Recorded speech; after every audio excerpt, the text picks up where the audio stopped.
Hello दोस्तों, video में आपका स्वागत है। मैं हूं राकेश कुमार और आप देख रहे हैं GIS NCERT।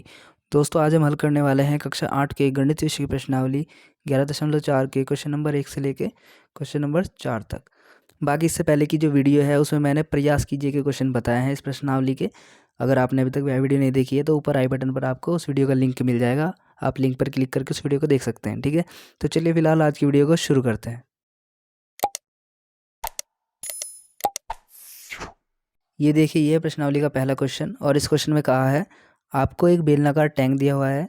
निम्नलिखित में से किस स्थिति में आप उसका पृष्ठीय क्षेत्रफल ज्ञात करेंगे और किस स्थिति में आयतन ज्ञात करेंगे। ठीक है, तो पहला पॉइंट देखिए, यह ज्ञात करने के लिए कि इसमें कितना पानी रखा जा सकता है तो आप क्या करेंगे, पृष्ठीय क्षेत्रफल ज्ञात करेंगे या आयतन ज्ञात करेंगे। तो सीधी सी बात है, इस ए पॉइंट का जो आंसर है वो है आयतन, क्योंकि अगर आपको देखना है उसमें पानी कितना आ रहा है तो आप क्या ज्ञात करेंगे, उसका आयतन ज्ञात करेंगे। ठीक है, अब बी पॉइंट देखिए, बी पॉइंट में पूछा है इसका प्लास्टर करने के लिए वांछित सीमेंट की बोरियों की संख्या।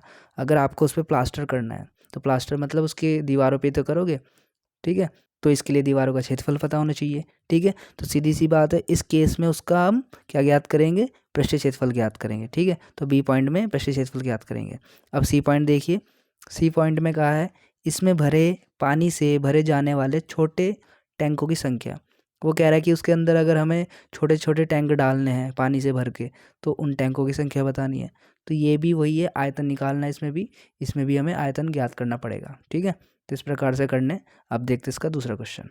ये देखिए, यह प्रश्नावली का दूसरा क्वेश्चन। इस क्वेश्चन में कहा गया है बेलन ए का व्यास 7 सेंटीमीटर और ऊंचाई 14 सेंटीमीटर है।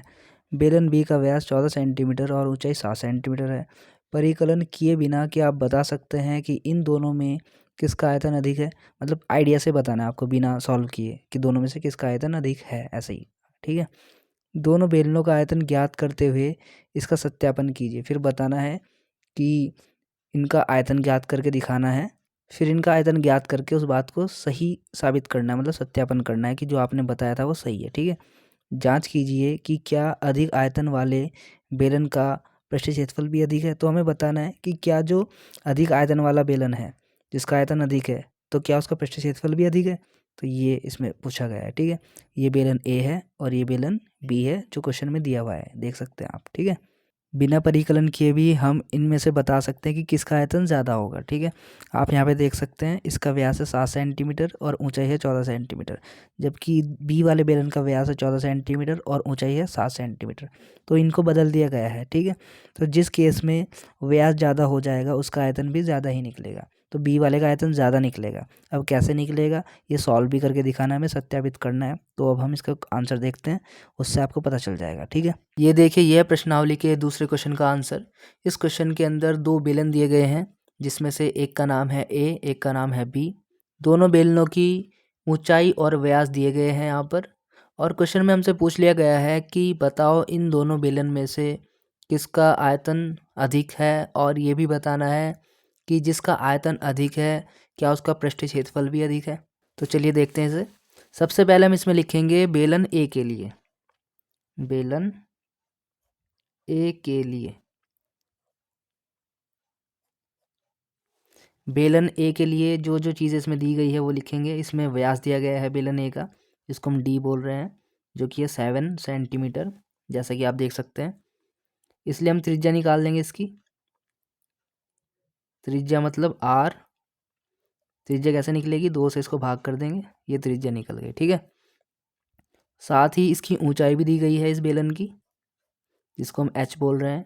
ऊंचाई है 14 सेंटीमीटर। अब हमें क्या निकालना है, इसका आयतन निकालना है। ठीक है, तो लिखेंगे आयतन। आयतन का फॉर्मूला है पाई आर स्क्वायर एच, ये बेलन के आयतन का फॉर्मूला हो गया। चूँकि आयतन को वॉल्यूम कहते हैं इसलिए शॉर्ट में मैंने वी लिख दिया। ये इसका फॉर्मूला हो गया बेलन के आयतन का। अब इसमें वैल्यू रख लेंगे। पाई की वैल्यू है 22/7, आर है 7/2। चूँकि स्क्वायर है तो 2 बार लिख दो ऐसे, 7/2 गुणा 7/2 और गुणा एच कितना है 14। ठीक है, डिवाइड कर लो, 7 से 7 कैंसिल हो गया, 2 से ये 22 कैंसिल, 11 आ गया। इस 2 से ये 14 कैंसिल हो गया, 7 आ गया। जो जो वैल्यू बची है वो यहाँ पे आप लिख लो, 11 गुणा 7 गुणा 7, ये वैल्यूज़ आ गई है। इनकी आप मल्टीप्लाई करोगे तो आ जाएगा 539 घन सेंटीमीटर या क्यूब सेंटीमीटर। ठीक है, तो ये बेलन ए का आयतन आ गया है। अब हम निकालेंगे इसका कुल पृष्ठीय क्षेत्रफल। इसको हम 2πr+h बोल सकते हैं, फॉर्मूला है इसका। इसमें वैल्यू रख देंगे 2 पाई की वैल्यू है 22/7, आर की वैल्यू है यहाँ पर 7/2, फिर ब्रैकेट में है r+h। आर कितना है 7/2 प्लस h कितना हो गया 14। ठीक है, ये वैल्यू हमने सब रख दी है। अब इसको सॉल्व कर देंगे, डिवाइड कर लेंगे, 2 से 2 कैंसिल हो गया, 7 से 7 कैंसिल हो गया, यहाँ पे बचा 22, ब्रैकेट के अंदर है 7/2 प्लस 14। ठीक है, अब ये 22 ऐसे रहेगा, यहाँ पर हम इनमें एलसीएम ले लेंगे, 2 ऐसे रह जाएगा। ठीक है, इसके नीचे आप 1 बना सकते हो, तो 2 एकम 2, 7 एकम 7 और 14 दूनी 28। इस तरीके से क्रॉस मल्टीप्लाई करके सॉल्व कर सकते हैं। ठीक है, यहीं पे सॉल्व करके दिखा रहा हूँ मैं इससे आगे का। ये 22 ऐसे रहा, 7 और 28 को जोड़ेंगे अगर हम तो आएगा कितना 35, तो ये आ गया 35 और बटे 2 ये ऐसे रहा। ठीक है, इस तरीके से हो गया। अब आप इसको सॉल्व कर सकते हो, डिवाइड कर सकते हो, 2 से इस 22 को 11 आ जाएगा यहाँ पे, तो यहाँ पे बचा 11 और ब्रैकेट में 35, तो ब्रैकेट खोलोगे तो मल्टीप्लाई रहेगा इस तरीके से।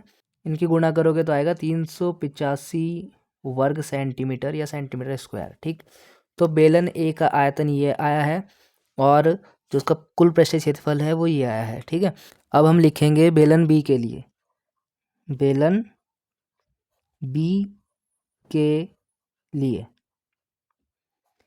यहाँ पर भी हमें जो जो चीज़ें दी गई है वो हम लिख लेंगे। इसमें व्यास दिया गया है हमें, जो कि है 14 सेंटीमीटर, इसलिए हम त्रिज्या निकाल लेंगे। उसकी त्रिज्या हो जाएगी r, इसको 2 से भाग कर देंगे व्यास को, तो हो जाएगा 7 सेंटीमीटर। ऊंचाई भी दी हुई है क्वेश्चन के अंदर, इसको हम h बोल रहे हैं, ये है 7 सेंटीमीटर। इसलिए अब हम इसका आयतन निकाल लेंगे। आयतन का फॉर्मूला आपको पता ही है, बेलन का πr²h। पाई की वैल्यू कितनी होती है 22/7, r कितना है 7, तो लिख देंगे 7 गुणा 7, स्क्वायर है इसलिए 2 बार ऐसे गुणा में लिख दिया, गुणा h कितना है वो भी 7 है। ठीक है, तो इस टाइप से आ गए यहाँ पे। अब इसको सॉल्व कर देंगे, 7 से 7 कैंसिल हो गया, बाकी जो वैल्यू बच गई है वो कुछ इस प्रकार से बच गई है। इनकी गुणा कर लेंगे आपस में तो आएगा 1078 क्यूब सेंटीमीटर या घन सेंटीमीटर। ठीक है, तो ये हो गया। अब निकालना है हमें इसमें कुल पृष्ठीय क्षेत्रफल, तो लिखेंगे यहाँ पे अब कुल पृष्ठीय क्षेत्रफल, ये लिख सकते हैं इसको हम एरिया। ठीक है, फॉर्मूला होता है 2πr+h। ठीक है, ये बेलन का कुल पृष्ठीय क्षेत्रफल का फॉर्मूला है। इसमें वैल्यू रख दो आप, 2 पाई की वैल्यू 22/7 गुणा r है 7, r 7 प्लस h है 7। ठीक, ये सॉल्व कर लो, कैंसिल हो जाएगा 7 से 7, यहाँ पे बचेगा 2 गुना 22 और 7 और 7 ये हो गया 14।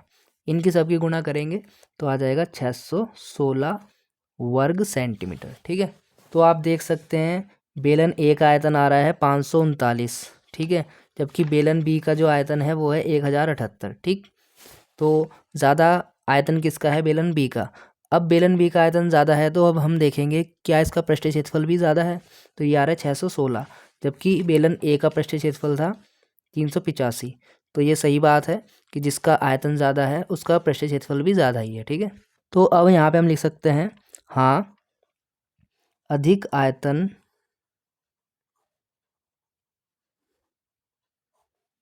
वाले बेलन का पृष्ठीय क्षेत्रफल भी अधिक है। ठीक है, तो इस प्रकार से क्वेश्चन हो जाएगा। अब देखते हैं इसका अगला क्वेश्चन। अब देखिए यह प्रश्नावली का तीसरा क्वेश्चन। इसमें कहा गया है एक ऐसे घनाभ की ऊंचाई ज्ञात कीजिए जिसके आधार का क्षेत्रफल है 180 वर्ग सेंटीमीटर और जिसका आयतन है 900 घन सेंटीमीटर। ठीक है, इसमें कहा गया है एक घनाभ है और उस घनाभ के आधार का क्षेत्रफल दिया गया है 180 वर्ग सेंटीमीटर और आयतन दिया गया है 900 घन सेंटीमीटर। इस घनाभ की हमें ऊंचाई ज्ञात करनी है। ठीक है, तो चलिए इसका आंसर देखते हैं। अब देखिए यह तीसरे क्वेश्चन का आंसर। इसमें एक घनाभ दिया गया है जिसके आधार का क्षेत्रफल दिया गया है हमें। ठीक है, तो लिखेंगे घनाभ का आधार का क्षेत्रफल, ठीक है।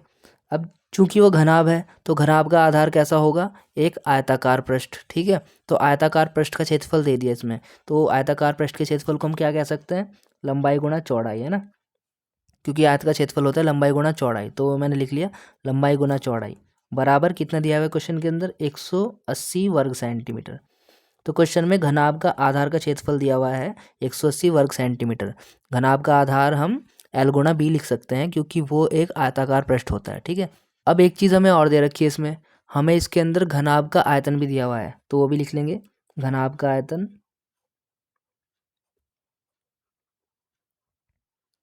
इसको हम V बोल सकते हैं। ये दिया हुआ है हमें 900 क्यूब सेंटीमीटर, ठीक है। ये घनाभ का आयतन हो गया और ये घनाभ के आधार का क्षेत्रफल हो गया। अब क्वेश्चन में कहा है कि हमें इसकी ऊंचाई निकालनी है घनाभ की, ठीक है। तो लिखेंगे हम पहले यहाँ पे घनाभ का आयतन, एक बार फिर से। ये मैं क्यों लिख रहा हूँ, ये मैं इसलिए लिख रहा हूँ कि जो घनाभ का आयतन का फॉर्मूला होता है वो होता है L गुणा बी गुणा एच। ये मैंने फॉर्मूला लिख दिया। अब जो घनाभ का आयतन दिया गया है क्वेश्चन के अंदर वो कितना दिया गया है हमें, 900 घन सेंटीमीटर। तो यहाँ पे मैं इसकी जगह क्या लिख सकता हूँ, 900, ठीक है, लिख दिया मैंने। L गुणा बी गुणा एच, अब देखो L गुणा बी ये हमें दिया हुआ है, यहाँ पर कितना दिया है 180, वो लिख दिया मैंने, गुणा एच ये हमें नहीं दिया है तो एच को ऐसे लिख दिया हमने। अब मुझे क्या करना है, एच निकालना है। तो देखो एच तो ऐसे रहेगा, एच के साथ जो 180 है ये यहाँ पर गुणा में है, उधर जाएगा 900 के नीचे तो डिवाइड में आ जाएगा, भाग में आ जाएगा, ठीक है। तो इसको मैं अब ऐसे लिख सकता हूँ, इस तरीके से आ जाएगी ये लाइन, ठीक। अब 0 से 0 कैंसिल हो गया, 18 से 90 को डिवाइड करोगे तो 5 आएगा, ठीक है। तो एच ऊंचाई कितनी आ गई, 5 सेंटीमीटर। ये इसका आंसर हो गया, ठीक है। तो इस प्रकार से करना है, बहुत ही ईजी क्वेश्चन है। अब देखते इसका चौथा क्वेश्चन। अब देखिए यह है प्रश्नावली का चौथा क्वेश्चन और इसमें दिया गया है एक घनाभ की विमाएँ 60 सेंटीमीटर, 54 सेंटीमीटर और 30 सेंटीमीटर है। इस घनाभ के अंदर 6 सेंटीमीटर भुजा वाले कितने घन रखे जा सकते हैं, ये हमें बताना है। तो इसमें हमें क्या करना पड़ेगा, पहले बड़े वाले घनाभ का हमें आयतन निकालना पड़ेगा, फिर छोटे वाले घन का आयतन निकालना पड़ेगा, फिर बड़े वाले घनाभ के आयतन को छोटे वाले घनाभ के आयतन से भाग करना होगा, तो हमें पता चल जाएगा, ठीक है। तो चलिए इसका आंसर देखते हैं। ये देखिए ये चौथे क्वेश्चन का आंसर है। जो जो चीज़ें हमें दी गई है घनाभ की, जो विमाएँ हैं उनको लिख लेंगे। सबसे पहले लिखेंगे घनाभ की लंबाई, जिसको एल बोलते हैं, वो लिख लिया मैंने 60 सेंटीमीटर, ठीक है। ऐसे ही घनाभ की चौड़ाई, जिसको बी बोलते हैं, वो लिख लिया मैंने 54 सेंटीमीटर। ऐसे ही घनाभ की ऊंचाई भी लिख ली, एच, यह है 30 सेंटीमीटर। तीनों चीज़ें मैंने लिख ली है। अब मुझे क्या निकालना है, मुझे बताना है कि इस विमा वाले घनाभ के अंदर 6 सेंटीमीटर भुजा वाले कितने घन आ सकते हैं, ठीक है। तो पहले मैं क्या करूँगा, इसका आयतन निकालूंगा, ठीक है। तो लिखेंगे घनाभ का आयतन, घनाभ का आयतन, इसको मैं बोल रहा हूँ V1, ठीक है। फॉर्मूला क्या होता है घनाभ का आयतन का, L गुणा बी गुणा एच, ये मैंने लिख दिया है। अब इसमें वैल्यू रख देंगे, L कितना है 60, गुणा बी है 54, गुणा एच है 30। तो ये वैल्यू रख लेंगे। ये वैल्यू रखने के बाद इनको सॉल्व नहीं करना है, मल्टीप्लाई नहीं करनी है, ऐसे ही छोड़ देना है, ठीक है, क्योंकि ये आगे अभी सॉल्व हो जाएंगे। फिर हम लिखेंगे घन की भुजा, घन की भुजा, जिसको हम ए बोल सकते हैं। ये दिया है 6 सेंटीमीटर, इसलिए घन का आयतन, घन का आयतन इसको हम लिख सकते हैं V2, ठीक है। घन का आयतन का फॉर्मूला क्या होता है, ए क्यूब, या ए गुणा ए, ऐसे भी लिख सकते हैं, ठीक है। तो यहाँ पे वैल्यू रख लो, ए कितना है 6, तो 6 गुणा 6 गुणा 6 कर लो। इनकी गुणा करोगे आपस में तो कुछ वैल्यू आएगी, तो आपको लेकिन वैल्यू नहीं रखनी है, इसको ऐसे कैसे छोड़ देना है। 6 गुणा 6 गुणा 6 सेंटीमीटर क्यूब, ठीक है। अब हम लिखेंगे यहाँ पे, इसलिए घनाभ के अंदर आ सकने वाले घनों की संख्या, कि घनाभ के अंदर इस भुजा वाले कितने घन आ सकते हैं, कैसे पता चलेगा, V1 अपॉन V2 करना पड़ेगा। हमें V1 को V2 से डिवाइड करना पड़ेगा। तो V1 कितना है 60 गुणा 54 गुणा 30 बटे V2 कितना है 6 गुणा 6 गुणा 6, ठीक है। आप इसको डिवाइड कर लेंगे, 6 पंजे 30, 6 से 6 निम 54 और 6 धाम 60। जो हमारे पास वैल्यू आ रही है बच के, वो आ रही है 10 गुणा 9 गुणा 5। इन्हें आपस में मल्टीप्लाई कर लेंगे, मल्टीप्लाई करने पे आ जाएगा 450। तो ये हो गया आंसर। तो हम कह सकते हैं कि घनाभ के अंदर कितने घन आ सकते हैं 6 सेंटीमीटर भुजा वाले, 450 घन। ठीक है, तो इस प्रकार से करने थे। तो दोस्तों आज की वीडियो में बस इतना ही। बाकी के जो इसके क्वेश्चन रह गए हैं वो हम करेंगे अगली वीडियो में। तब तक के लिए आप इस वीडियो को देखिए, बताइए वीडियो आपको कैसी लगी। अगर आपको यह वीडियो अच्छी लगी तो प्लीज़ वीडियो को लाइक करना, अपने दोस्तों में शेयर करना, कमेंट करके भी बताना आपको वीडियो कैसी लगी है। और अगर आप इस चैनल पर नए हो तो चैनल को सब्सक्राइब करना मत भूलना, क्योंकि मैं आगे और भी ऐसी एजुकेशनल वीडियो आप सभी के लिए लेकर आता रहता हूँ। ठीक है, तो मिलते हैं आपसे अगली वीडियो में। तब तक के लिए bye, take care, thanks for watching.